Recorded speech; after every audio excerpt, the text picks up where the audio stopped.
Take life as slow as possible. തിരക്ക് കൂട്ടിയേ വേണ്ട, ഓരോന്നും അതിൻ്റെ സമയത്തേ വരുള്ളൂ. അതെൻ്റെ 10-12 വർഷത്തെ വർക്ക് ലൈഫിൽ നിന്ന് ഞാൻ പഠിച്ചൊരു കാര്യമാണ്. എനിക്കും പണ്ട് അങ്ങനെയാണ്, എല്ലാം പെട്ടെന്ന് വേണം. പക്ഷേ അത് നടപടിയാവില്ല. നമുക്ക് വെറുതെ കുറച്ച് സ്ട്രെസ് എക്സ്ട്രാ തരുന്നല്ലാതെ ഒരു കാര്യമില്ല. നമ്മൾ നമ്മുടെ എഫേർട്സിന് ഡെഡ് ലൈൻ വെക്കാം, ഡെയിലി ചെയ്യേണ്ട ആക്ടിവിറ്റീസിന്, നമ്മുടെ ടാർഗറ്റ്സിന് ഡെഡ് ലൈൻ വെക്കാം. പക്ഷേ സക്സസ്സിന് ഡെഡ് ലൈൻ വെക്കരുത്.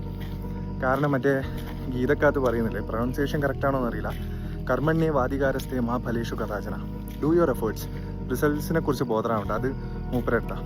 ഈ മൂപ്പരെടുത്തെന്ന് പറയുമ്പം ദൈവം എന്നല്ല അർത്ഥം, കർമ്മ. നമ്മൾ ആഗ്രഹിക്കുന്ന സക്സസ്സിനനുസരിച്ചുള്ള ആക്ഷൻസും എഫേർട്സും എത്തിയാൽ മാത്രമല്ല ആ സാധനം നമുക്ക് വരുള്ളൂ. സോ അതിനെക്കുറിച്ച് ബോധറാവാതെ ഡെയിലി ചെയ്യേണ്ട ടാസ്കുകൾ കൺസിസ്റ്റൻ്റ് ആയിട്ട് ഡെഡ് ലൈൻ വെച്ചുകൊണ്ട് ചെയ്യാം.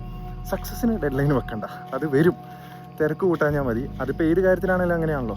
നമുക്കിപ്പോൾ ഒരു 6 പാക്ക് വേണമെങ്കിൽ ഡെയിലി കൺസിസ്റ്റൻ്റ് ആയിട്ട് കലോറി ഡെഫിസിറ്റ് ആയിട്ട് പോകണ്ടേ. അപ്പോൾ അതിന് ടാർഗറ്റ് വെക്കാം.